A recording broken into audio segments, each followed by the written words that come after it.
All right, everybody, welcome to episode 2 of Kool Movies Podcast. I'm Francis Koolman. This is Leo Wakil. Yes, Thank sir. you for being here again. Thank you for inviting me. So, last time we talked about your top 5. Yes. All right, and if I remember correctly, it was 5 was Little Miss Sunshine. Yep. 4 was Pirates of the Caribbean, Curse of the Black Pearl. Then Prisoners, Blade Runner 2049, and Arrival. Yes, just I think Prisoners and Pirates of the Caribbean. Sometimes Something I think it was a movie. Yeah. I've been going through that as well ever since I started thinking about my top 5. Like, where am I going to put what? Except in the top 3, those are standard. Steady. Yeah. Those are stable as can be. But we'll start with, I'll go with number 5. Number 5. Fight Club. Fight Club. All right. I love Fight Club. Yeah. We can get a little deeper into it a little bit later on. Number 4, Gattaca. Gattaca. Yeah. Have you ever seen Gattaca? No, but I've heard of it. It's watching it now is kind of trippy because this movie came out in '97, and when you see like where we are in modern times, you're like, wow, this is very strangely prophetic. I think that Ethan Hawke, right? Ethan I Hawke. think that's where he Jude met Law, Maya Hawke's mom. Uma Thurman. Uma Thurman, yeah. Yes. Yeah. Pretty sure that was. I don't know. All right. Number 3, Top Gun. Top Gun. Always. Of course. Number 2. Actually, now that I think about it, number 1 and 2 sometimes do fluctuate, depending on my mood.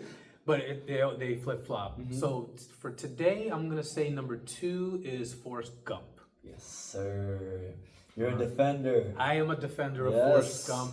I accept the criticisms of it. It's not like the detractors don't have a point. I see where they're coming from. I feel differently about it. And number 1, Gladiator. Gladiator is that movie that, unfortunately, I never got a chance to see it in the movie theater. No? No, I wish I had. Year 2000 wasn't? It was year 2000. I don't know what happened. Everybody was telling me good things about it. They still talk about it, for obvious reasons. I don't even remember the first time I watched it. Yeah? No. You watched it many times? Oh, it's got to be close to 50 times. 50 times? Oh, yeah. Wow. Well, especially recently because my wife, that's one of my wife's favorite movies too.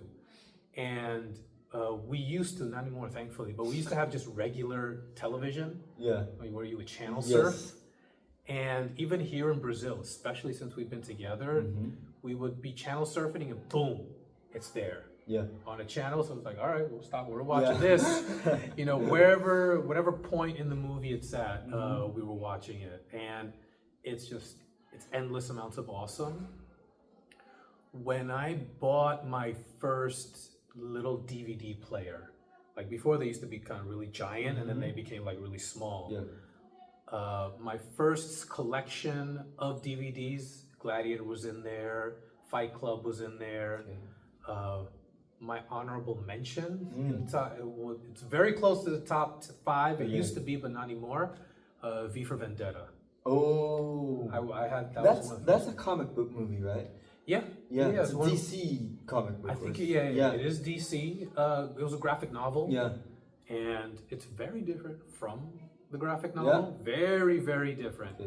As far as plot points, but thematic issues are pretty much exactly as it was. I watched, that was another DVD that I had. I watched it over and over again. That's actually, watching that movie over and over again actually helped me recite moments in Shakespeare. Yeah? Because there are a couple of moments where he recites Shakespeare. In the movie? Like, I don't know if you've seen... No, V for Vendetta. You've never seen V for Vendetta. So there's a specific... It's basically a revenge movie. Okay? So he takes revenge on this one individual, and the quote is, I think, from Richard III, and thus I clothe my naked villainy with old odd ends, stolen forth of holy writ, and seem a saint when most I play the devil. Wow. And it's like, it's one of those gangster quotes, like right before he dies, reminiscent of Jules in Pulp Fiction. Yes. Where he says the thing. Yeah. So yeah, those are my 5. With Fight Club, I fluctuate a little bit with it because Favorite Fincher? no, actually. No? It's not my favorite Fincher movie. My favorite Fincher is Seven. 7. Yeah. Okay. Seven is like when he was able to do and like be Fincher. Because I don't know how much you know about his career. Like I know the Alien 3 thing. exactly. Yeah. Yeah, Like so his first experience was traumatic. Borderline. Basically. Yeah. To the point where like even when they try to release a cut that is closer to his vision, he's like, no, don't put I don't want to do anywhere this near anymore. Yeah. But in the end, I think it was a great learning experience because since then he has done his thing. He was able to. And the first chance he got to do that was with Seven. 95, right? Yeah, 95, and then, oof, yeah. What's in the box? It's like iconic, and you see it, and you know why it's iconic. Like I saw it, I think, last year for the first time. You saw it last year for the first time. What did you think? I loved it. I love 7. I love 7. It's like the final 30 minutes, like the movie's from 95. Yep. Watching it in 2024 with like a new murder mystery, something detectives, Morgan Freeman and Brad Pitt. The third act deviates so much from what I expected. Like I knew something about a box. Yeah. That's all I knew. And I was confused. Like what's box and what we're seeing, like it's a normal procedural thriller that has genuine thrills. Yeah. Just the way he presents like Gluttony, the seven deadly sins, yeah.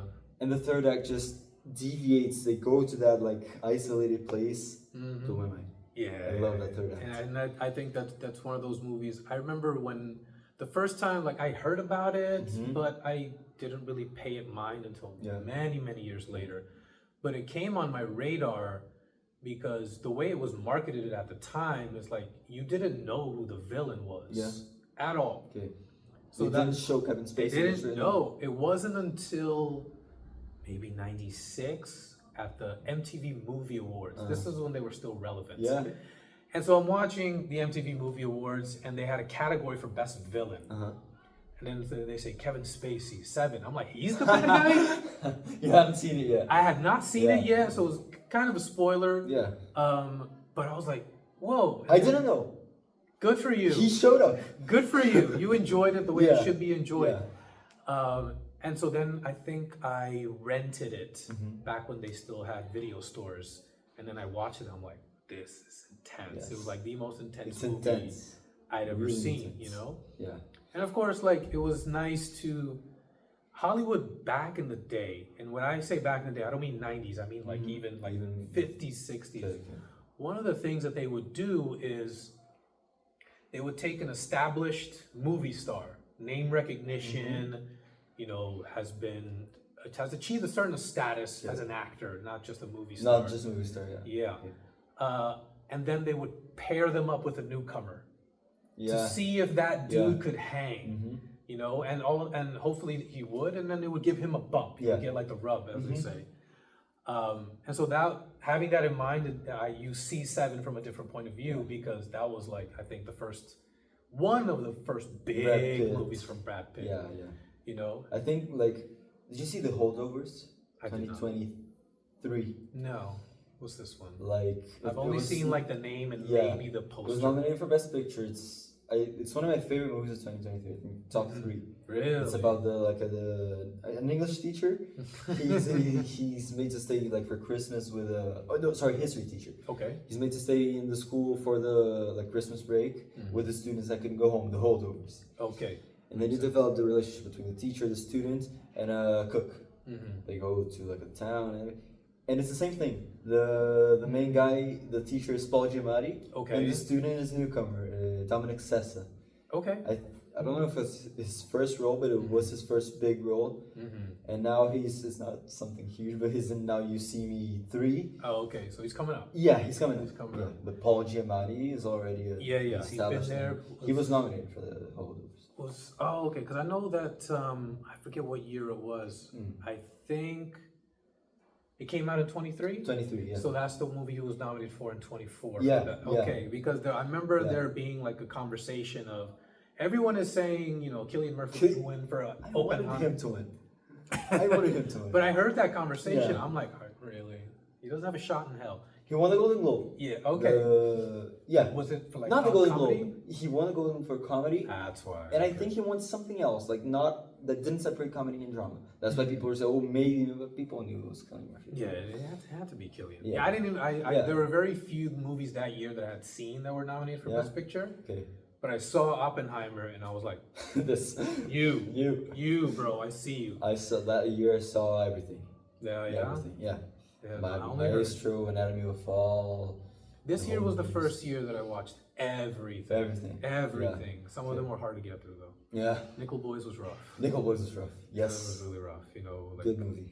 Emilia Perez was rough. Yes, in other ways. That was really rough, man. I'm like, I gotta watch this. All right. And ainda estou aqui. I'm still here. That I just love that movie, Yeah, man. it's good. It's intense. It's really, really heavy. Yes. But after I watched this movie, well, let me rewind. Yeah. So before I moved to Brazil, one of the things, like I was doing research on Brazil. I've never been. Yeah. So the first question that came to my mind was, what kinds of art are they creating? Yeah. So I was like, what are the Brazilian movies?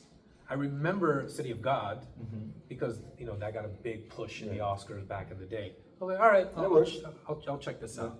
Watched that, loved it. I watched Elite Squad 1 and 2. Yeah. I watched My Name Is Not Johnny. Central Station? I did not. I didn't hear about that. I saw it later. Yeah. I saw it like recently. Yeah. Recently? Yeah, like this year. After or before I'm Still Here? After. After. I saw I'm Still Here, for the channel. Yep. For TikTok. Yep. And then my wife says, no, you gotta watch Central Station. Same director. It's her mother. It's her mother. Yeah. All right, let's watch it. And so we pulled it up and watched it. Yeah. I think Central Station. I think is brilliant. It is. The final scene of Central Station. Top 10 finales of all time. Really? Yeah. No, it definitely like a. I mean, even hearing the premise of Central Station. It's a road trip movie, basically. Yeah, but not just road trip movie. Like when I read the premise, I'm like, man, this is gonna make me sad already. Yeah. You just You know already it know, going you into already it. know. Yeah. Woman writes letters for illiterate people in the bus station. Yeah. So I'm like, oh man, this is gonna be rough. Yeah. But it had the charm to it. It had the realism to it. Yeah. And this is what I was gonna say. I said this after I watched I'm Still Here. Brazilians have the best actors in the world. Yeah. Hands down, it's not even close. Fernanda Montenegro, Fernando Torres, Celton Mello, who is the Wagner father. Moura. I think Wagner Moura is brilliant. He's like one of the greats Yes. ever. And the reason I say that is because one of the things that you need in a performance is what Bruce Lee said back in the day: emotional content. Yeah. You got to feel whatever it is that they're feeling. And there's something about Brazilians in general, like it just seems so real. Yeah. Like you're so on that journey with them. It's authentic. It's like they capture that moment in time and place. Like my mom saw not Central Station. I'm Still Here with me. She didn't love the movie as much as everyone else. She liked it. But the things she said as we walked out, that's my city. That's exactly my city is real. At the time. That's not... Well, they come back. They come to Sao Paulo. Yeah, they come to Sao Paulo. Away. Yeah. Rio, Sao Paulo. It's authentic. Yeah. They capture the moment. Yeah. It was really, really great. And there's also because when I'm like thinking about Brazilian actors, I even think of the soap operas. My wife watches some Brazilian soap operas. Yeah. And so I kind of just find myself tuning in, even though I don't want to. Yeah. And I'm looking. There was one. What was it called? A Vida de Gente. A Vida da Gente. Maybe. Yeah. And it was like the second time she had seen it, the entire series. And I'm watching it, and I'm like, this does not have the theatricality and overacting that I am used to with American soap operas. It just looks like a movie. It's not a Mexican soap opera. Where it's it really is not. No. It's something more... You don't see like the grand facial gestures. No. None of that. It's very, very real. Even though some of I remember the plot line. I remember one of them was like, woman is in a coma for years. Her mother takes care of her. She finally wakes up, and the man that she was with before the coma is now like in a relationship with her sister. Her sister. Yeah, and then there's like, still Dynamics. Unresolved tension between the two. It's like the premises sometimes. The premises are sus, there's one about a cook, like she cooks only like sweets. It's called a dona do pedaço, like the owner of the piece of cake, a piece of pie. She sells pie. And it's about like the relationship between a mother and a daughter hates her, and she's super, like she's trying to be kind. And it's a grounded story until the last scene of the final chapter where the daughter literally becomes a demon. Oh, wow. It's funny, but it's like, a little out of place. But they're incredible from a performance standpoint. Yes. Like you're so authentic, they're so believable, and you just kind of go on that journey with the characters. So that was my 2 cents on that. Going back really quick to Fight Club. Because it's all like there's always personal stories with each of my selections, and with Fight Club, 2 things. One, I discovered the movie in my early 20s. It came out in '99, but I didn't watch it until a couple of years later. And I wanted to watch it because I heard some things, and I even knew the spoiler. You knew it? I knew it. Yeah, you've never seen it before? I saw it. Yeah. I didn't know it. You didn't what? I didn't know the spoiler. You didn't? So lucky you. Yeah. I was at the time, so this is 99, late 90s. Yeah. There was a TV show called The Rosie O'Donnell Show. It was like a talk show. Okay. And in her opening monologue, like she's talking about Fight Club and she gives it away. Just gives it away right there. I'm like, I mean, I didn't know if I was gonna watch it, but I'm like, why did you do that? Yeah. And so I finally watched the movie. And I think I resonated so much with Edward Norton's character because of where I was at that point in my life. Okay. It's like you're only a couple of decisions away from feeling aimless and lost and confused. So that aspect of his character really resonated with me. I really connected with that because that's kind of exactly how I felt. And I felt the same thing he did with Brad Pitt. Like, I want to be that. I want to be the dude that, is the leader and, has these great, grand ideas about life and existence and culture. He's bigger than life. He is bigger than life, and so I was like, yeah, man, it was like, that's the truth. I got that thing. And then recently, like, there's a great YouTube channel called James Whale Bake, something like that, and it's like very, very short, like 2 to 10 minute clips about somebody talking about a specific movie or director or something. And this clip was talking about Fight Club. It was the late comedian Patrice O'Neal. Definitely recommend you look him up. He is one of the funniest of all time. He just died. He died like many years ago, but it was like he was in his 50s. He was not healthy, and I think he had like a diabetic stroke or something like that. But he was talking about Fight Club, and then he said, he's like, I watched the movie Fight Club. I didn't like it. There was just something about it that just felt white. White? Yeah. And I'm thinking about it, and I'm like, yeah. I kind of agree. I know where he's coming from, because I haven't seen it in a while. I'm not the Brad Pitt character, but I'm a little bit closer to being like, understanding who I am as a man and not acting like a child, which is what Edward Norton's character was a lot like. So I can kind of see where he's coming from, like, and like, even if you look at it, like all the people in the Fight Club are white guys. So what is it about, people in this demographic that draws them to this idea? This, like, they're unfulfilled and they just are aimless themselves, even though they're quote unquote grown men. So what the hell happened, And I think people who are not white, whether they're Latin or Black or Asian or Middle Eastern, maybe they just grew up differently. And so maybe they don't have that specific type of lack of purpose. Yeah, sure. More like lack of purpose, not necessarily ideology. But yeah, I definitely connected with that. And then just the movie making aspect, the storytelling. It's like, this is wild. It is so wild. It's like it's not action, but it's high octane. It doesn't Exactly. stop. It doesn't stop. It's intense. It was a long movie for the time. It was 2.5 hours. Now that's standard, you know. But and it's like, and then I would go back and watch it to kind of see if I can connect the dots, you know. And So then you I could would see maybe like spoilers of the twist being foreshadowed. yes, Yeah. the twist is foreshadowed. That's Yeah. what separates it from Conclave. If you've ever seen it, Yeah, I saw it sad. again recently Yeah. because Conclave happened not too long ago.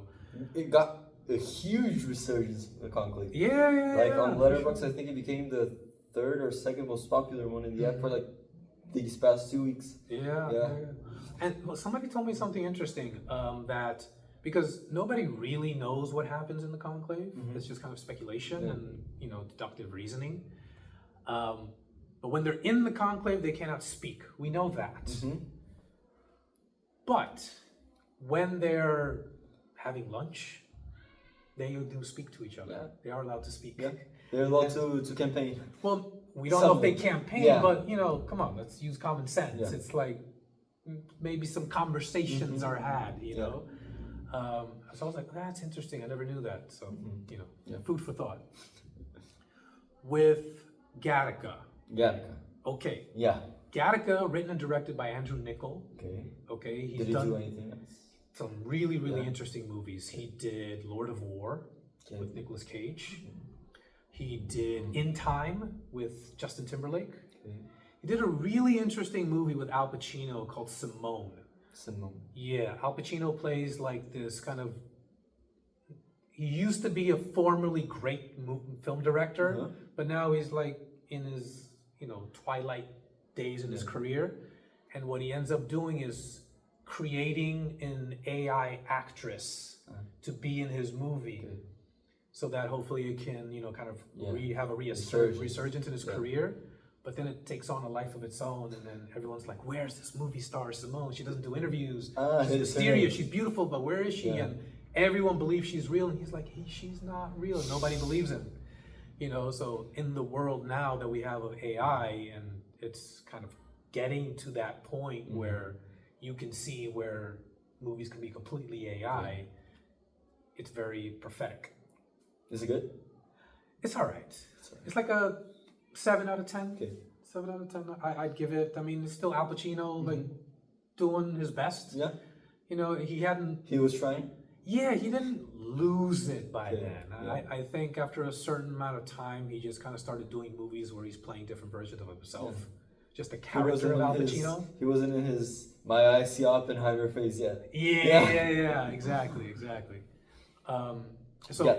Gattaca. So first of all, even the title of it has a meaning to it, because genetics play a role in it. And if you remember anything from maybe biology class, the genetic code is T and A, G and C. Yeah.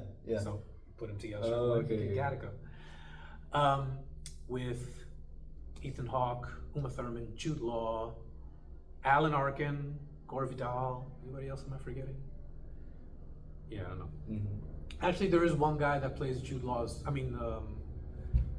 Ethan Hawke's. Yeah, turn that off, bro.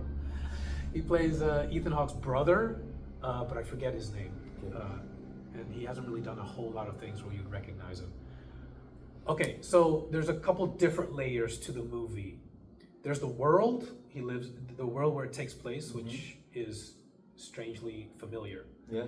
Because it is like a kind of like a dystopian future where children are not made in the normal way. Okay? So what they do is they take sperm from the father, egg from the mother, put them together, and then they manipulate the genetics. For the result to be whatever they want. Yes, within reason. Okay. So of course they're going to take out things like Alzheimer's, Parkinson's, ALS, diabetes, all that stuff. But they can see within the genetic code what else they can give you.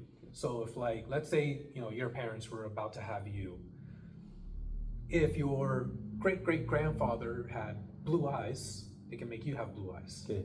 So it has to be within that. It can't just be anything, And has rules. Yeah, so as the doctor, says at some point to the couple, like, this child is still going to be you, simply the best of you. Okay, so you have Ethan Hawke's character. He is born the natural way. Okay. Is that like rare in the world? Very rare. Okay. Yeah, they even call them godchildren. Okay.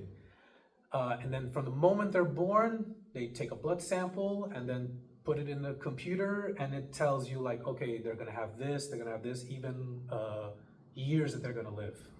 They can tell you that already. And I think it says like he was gonna die very early because he's gonna have a heart condition. And it's a little bit of a side. So this happens in like the first bit of the movie, like the first 10 minutes or so. And the father's name is Anton. So the mother gives birth, they hear all of this, and then they ask, all right, so what's gonna be the name of the child? The mother says, Anton, after his father. And then the father chimes in, and he's like, Vincent Anton. He's like, he didn't want him to have his name completely. Okay.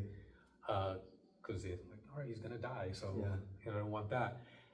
And because of Ethan Hawke's trajectory in the movie, that's why I wanted to name my son Vincent. Wow. Yeah, and now his name is Vicente, the Vicente. Portuguese version of Vincent. Yeah. So that's where my idea for Vincent came from that movie. Anyways, everyone in this world is done the quote-unquote natural way, where the genetics are manipulated. So getting any kind of job, of high-level job, is like, look, they're just gonna take a DNA sample, look at it, and then say yay or nay. Okay. And so he wants to be an astronaut. That's his dream. Okay. And he knows any and everything about the universe, about the galaxy, space travel, all of that he knows by memory. Do you follow him since child? Yeah, Or, yeah. You see him a little bit as a child, Okay. and then you kind of fast forward, you see the issues that he has growing up. So that's his dream. They want to have another child, and so they have his brother. He is worthy of being named Anton, because they manipulate his genetics, and so. But now they have like they're competing, but it's not really a competition. Yeah. You know, he's always gonna come second to his brother in every way. So that sets that conflict. And who's the brother? Jude Law? No, the brother. We'll get to that. The brother is the actor. I can't remember his name, but it's great performance though. So he runs away from home, and he wants to work at this place called Gattaca, which is like NASA. Sends people up into space. But because of who he is and his genetics, there's no way he's ever going to be accepted into the place. So he, with the permission of Jude Law's character, assumes Jude Law's identity. So he is what is later on referred to as a degenerate, you know, because Jude Law cannot live in normal society, because even though his genetics are like 1%, he's in a wheelchair. He was in a car accident, and now he's stuck to a wheelchair for the rest of his life. So he assumes his identity. There's a lot of world building, right? Lots of world building, but it's really like it's palpable. Reasonable. Yeah, palpable. You know, it's like they don't dump it on you all at once. It's literally It's they let part you of the grow world. into it. Yeah, They let you grow into it really well. So it's like everything from hair samples, skin samples, blood samples, everything, and then he's ready to become the Jerome Morrow, is the name of Jude Law's character, and then he gets accepted into Gattaca. Something crazy happens, and then that goes into how am I going to keep people from finding out who I am? Right. So, amazing. Yeah, it's a good premise. I'm gonna watch it. I think it's on Prime. Really good premise. Okay. 3, Top Gun, because I'm a child of the 80s. You know what I mean? That's unbelievable. It's like, I love Tony Scott. Okay. Tony Scott, in my eyes, is the greatest action movie director of all time, and it's not even close. Okay. It's like orders of magnitude better than everybody else for me. Everything from the way he constructs the set pieces, to the moments leading up to the action sequence, to somehow he's still as artsy as he is, because his cinematic style is, even though it evolved over time, it's unique. It's really his, especially his movies in the 80s. Yeah. They're once he gets like to Man on Fire, it's already like he's pushing himself to do something different. Wait, Top Gun is from Tony Scott. No, the year. 86. 86, sorry. Yeah. This was a movie that made Tom Cruise. Yeah. He was already on his way and then was like into the stratosphere. Yeah. 10 years later, the first Mission Impossible. Yeah. 96. Yeah. Exactly. And so it has a lot to do with that. Like nostalgia. It was the first movie that really marketed the soundtrack along with the movie. Yeah. Part of the movie, right? Yeah. It's like, no, we're going to create this thing that has more dimensions to it. And I feel like they also, at least they try to do that with Top Gun Maverick. Yeah, a little bit. Not as much because you don't have the Take My Breath Away scene or something like that. But like you have Lady Gaga doing an original song that even got nominated. You have the Hans Zimmer score to bring it all together. Yeah, the Hans Zimmer score. Which I thought was kind of unfortunate. I wish they did do more of like more the original, 80s. Not 80s like anything, but the soundtrack. Like take the same approach as far as injecting music and stuff because it is iconic.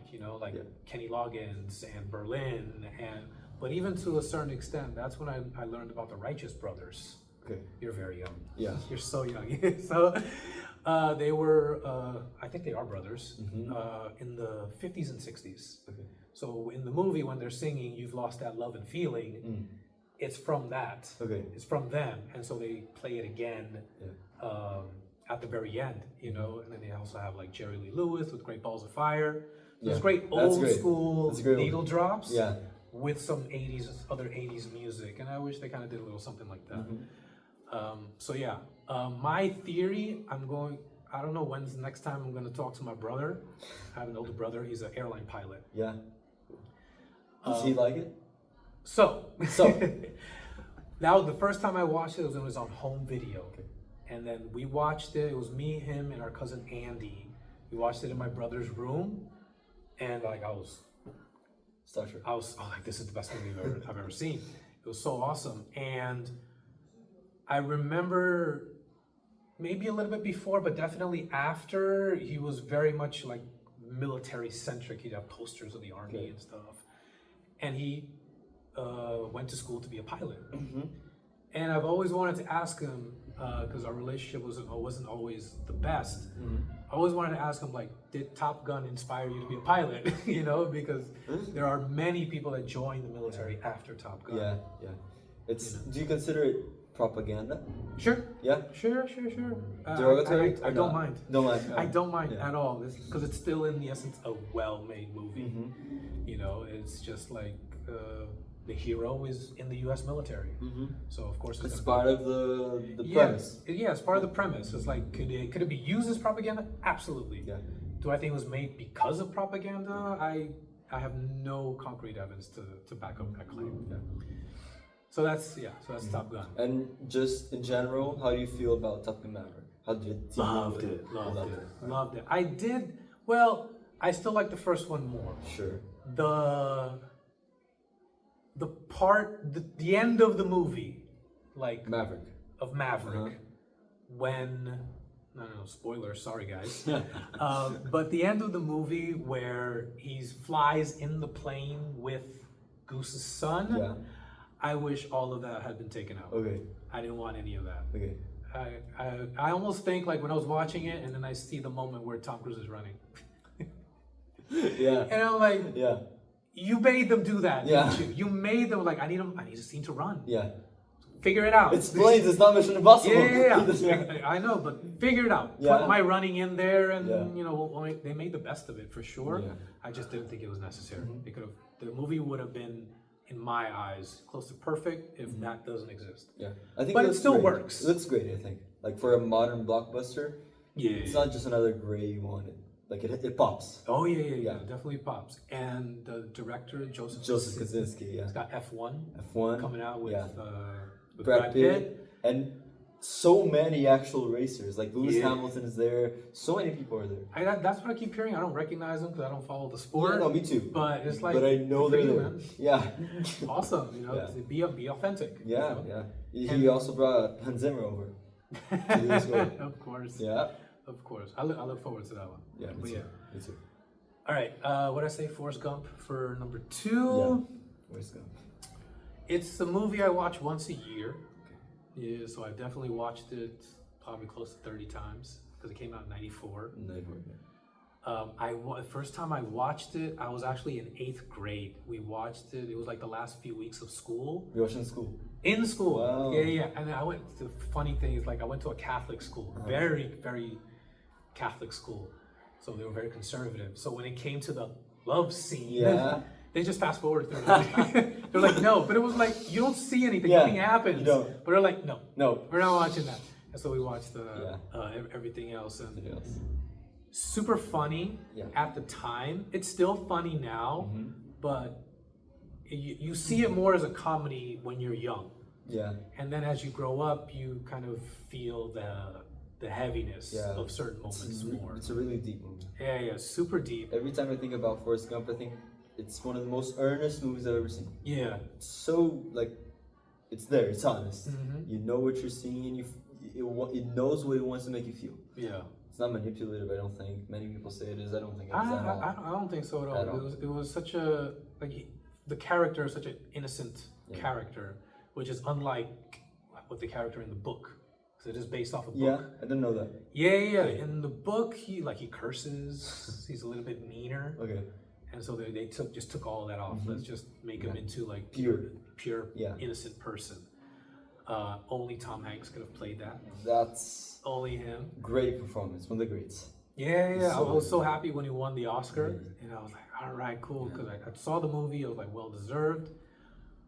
I hear things now in like the last couple of years of how Jenny is the greatest movie villain of all time. Yeah, I've seen that before as well. Which I never thought of, but it makes sense. It makes total sense. It makes sense. I just try not to focus on that so much, but it is true. Yeah, it is. It is true. It is kind of true. She's up there with Michael Corleone in my eyes. But like it's not her final scene, but it's the scene where he, again, spoilers maybe. Yeah. Where he speaks to her after she passes. Oh yeah, brings me to tears every time. Every time I turn into a child, and I just start bawling my eyes out, And the interesting thing is, the last time I watched it, I was watching with my wife because I remember I was like, "You gotta watch Forrest Gump." And she's like, "I've seen it. I hate it." I'm like, "What are you talking about? It's amazing." And then she's like, "I don't understand it." Come on. So I was like, "All right." She was kind enough to let me show it to her again. And that's when I realized it is a super American movie.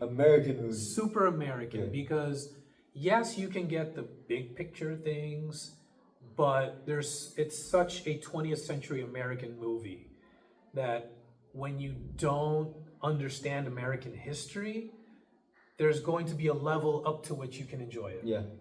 Because everything from, let's go small, Bear Bryant as the head coach of the University of Alabama football team.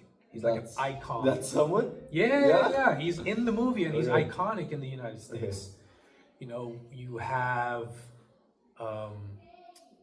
the scene where him and Jenny unite in the reflection pool in Washington, D.C. It's like, if you're not American, you don't know why that's happening. Yeah. You don't know who Abby Hoffman is, the dude who's dressed in the American flag shirt. Yeah. You don't know that that's where Martin Luther King is going to give a speech. The whole Forrest Gump won. I don't know if it won, but it was nominated for VFX. JFK is in that movie. JFK is in the movie. The real footage of JFK. And they inserted sometimes. Yeah, the special effects were I saw behind the scenes stuff before I watched the movie, and it's not Major. What's the name of the captain? Who was the leg? Oh, Lieutenant Dan. Yeah, Lieutenant Dan. Yeah, Gary Sinise. Yeah, his leg also. Yeah, CGI. Some of the special effects were revolutionary at the time. And it's such a smart use. Like some of it is still pretty obvious when you see, even back then.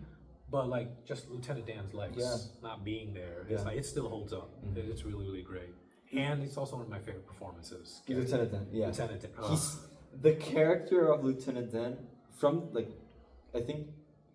As a supporting character, he works perfectly for the movie. Yeah. His whole journey, the ending, where you see him before. Yeah, they have that great exchange at the end when Forrest and Jenny get married. And they don't say anything to each other. They just look at each other like, we made it.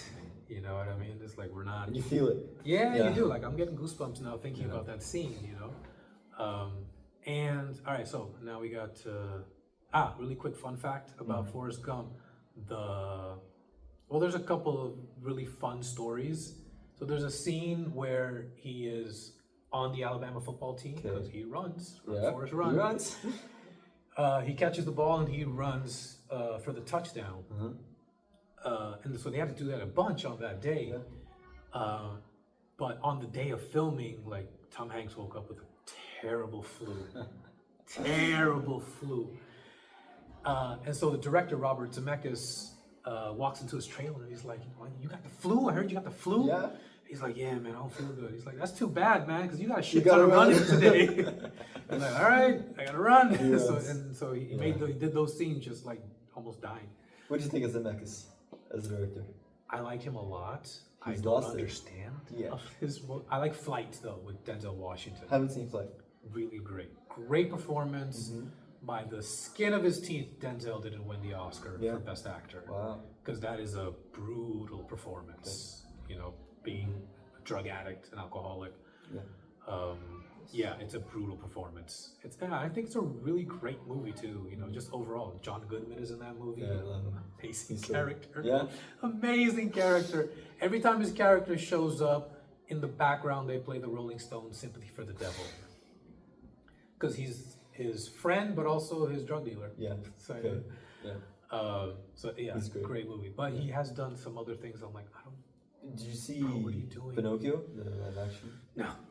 Don't. I forget the movie he made with Steve Carell. It was just like their toys or something. Oh yeah. Oh my god. I didn't see that, but it's something miniature, right? I don't know if Steve Carell's a miniature or if he uses miniatures. Yes, I forgot the name of the movie. But I saw that, I'm like, what are you doing, bro? What are you doing? It's like, aren't you the guy that did Forrest Gump? Yeah. So there's that. And I love the score, Forrest Gump. Yes. Alan Silvestri. Yes. Exactly. Who later on went in to do Avengers Avengers, Endgame. You know, it's like, wow, that's a hell of a... He's great. That's a hell of a transition, you know, evolution, I mean. And of course, number one, Gladiator. It's, I think it's the movie that is amazing in spite of itself. Because if you hear it, because there's been a lot of interviews recently, because the 25th anniversary. Yeah, the second one, sequel. I liked it. Yeah. I liked it. Doesn't measure up, but I liked it a lot. You know, I thought it was a worthy sequel, legacy sequel. Yeah, another one. You know. The only thing that kind of turned me off is the sharks in the Colosseum. In the Colosseum, like, how did they even get there? But whatever. I love the ending of the second one. Yeah, ending's cool. Yeah, and the score. They bring back the score. It's like a remix. It's not Hans Zimmer. It's not Hans Zimmer, but still. I think it's Harry Gregson Williams. He's very good. Yeah. It was like I said, it was a worthy successor. You know, it's not going to win Best Picture, but it was really, really great. The original, one of the things that sticks out in my mind when I think about it was when they were one of the TV ads. Now this is very, very like early 2000s. 2000. Yeah. They would show like moments from the gladiator fights, and in the background the music would be music from Kid Rock, the song "Ball with the Ball." Okay. I don't know if you're very young. Kid Rock is from the early another time. Early 21st century, but like very, very seminal, and it was actually really smart. But great movie. Because like I said, in spite of itself, because by the time they started filming, Ridley Scott and Russell Crowe have a meeting, talk about the script, and then by the end of the meeting, they agreed that only 25 pages is ready. So they were like writing and making it as they were going along. It's interesting. I didn't know that. Yeah, it's insane. No, it worked. Somehow, by the grace of God, it works, because no other movie is made like that. Yeah. You know, but also Ridley Scott does that as well. He kind of like lets the movie unfold. Yeah. You know, and I know Quentin Tarantino talks about it, where he says that a story needs to unfold, so that way you don't necessarily know where it's going, but you are along for the ride. Yeah. And so there will be moments like that in Ridley Scott's approach, where he's like, okay, you know what? I need a moment in a scene that does this, and then he frames it, and then it somehow works. Yeah. You know, and it was like the world's real introduction to Russell Crowe, and I think his Oscar. Yeah, his Oscar. And I think it was a great return. Like, I love epic movies. I like Spartacus. There's this movie called Napoleon. No, not Napoleon. No. Napoleon from Ridley Scott. Waterloo. Waterloo. Which was going to be the Napoleon movie in the 70s, directed by Stanley Kubrick. But once he heard Waterloo was being made, he was like, eh. Yeah. And he just let go of 3 years of research. You know. To, And what'd you think of Ridley Scott's Napoleon? Mid. Yeah. I didn't like it. Didn't like I like the battle scenes. Yeah, They're I like Joaquin Phoenix, but so impressive. Yeah. So impressive. I just didn't like the relationship between Napoleon and Josephine. Yeah. I didn't. It just took me out of it because I'm like, you see this genius general. Yeah. And then he's like so beta. Funny. He's like a weird guy. Yeah, he's like socially awkward or It's something. like this scattered movie. Yeah. Doesn't focus. Yeah. I'm like, why did you do that, bro? Why was that Did decision Gladiator. made? Yeah, I know. Yeah, exactly. You did Gladiator. Did Gladiator. You know. But yeah, so like the epicness of it, the swords and sandals epic, which were very out of fashion, and somehow it just came to be. So like the bigness of it. It's a really big movie. Yeah, it's a huge movie, but still balances the small moments, because in the end, it's just, again, it's a revenge movie. Yeah. And they keep it simple to that revenge movie while it's surrounded by this big epic circumstances. Yeah. And the world. The balance between the huge scope and the more intimate moments and the personal journey he's on, that's what makes the movie for me. Yeah. And, he made it work somehow. So. Yeah. It's amazing. So yeah, man, those are my top 5. Great top 5. Well, we can, we'll see what happens next week. Yeah, all right. Tune in. Tune in. All right. Thank you once again. Thank you for the Take it easy, man. Thanks.